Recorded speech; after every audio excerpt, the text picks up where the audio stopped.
Sa kaugnay pa rin na balita, paano nga ba natukoy ang lugar na posibleng kinabagsakan ng flight MH370 ng Malaysian Airlines? Ito ay makalipas ang mahigit sa 2 linggong paghahanap. Alamin natin ito sa report ni Emil Carion. Isang mensahe mula sa social media na Twitter ang bumulaga sa mga nakaabang sa bagong kaganapan sa nawawalang Malaysian Airlines. Pero bago ito, 17 days o 17 araw ang paghihintay, pag-aalala ng mga kapamilya, kaibigan ng mga pasahero at crew members ng sasakyang panghimpapawid ng Malaysia.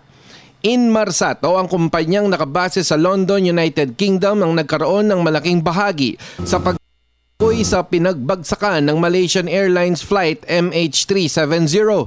Sa mga ulat na nakalap mula sa CNN, BBC, Voice of America at iba pang mga worldwide news providers, ang mga UK investigators mula sa British satellite firm na Inmarsat ang walang tigil na nagtrabaho kaagapay ang mga search teams ng 25 bansa kasama na ang bansang Pilipinas.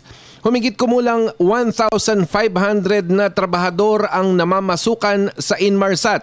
Ito ay sa headquarters nito sa London, sa mga regional offices, operation centers, sales offices, installation and maintenance centers at satellite ground stations sa iba't ibang sulok ng daigdig. Lahat ito 24 oras na trabaho para sa 227 passengers at 12 crew members ng Malaysian Airlines.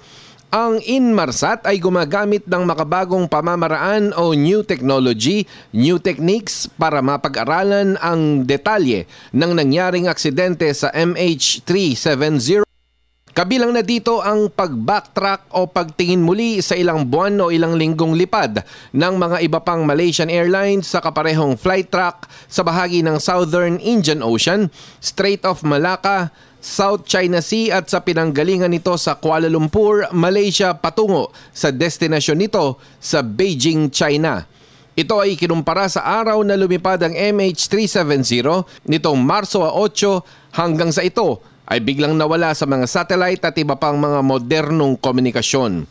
Gamit ang iba pang makabagong teknolohiya, galing ng mga eksperto at mahalagang analysis ng mga Inmarsat employees ay natagpuan sa bahagi ng Indian Ocean ang nawawalang Malaysian Airlines Boeing 777 MH370. Para sa Telebisyon ng Bayan, ako si Emil Carion.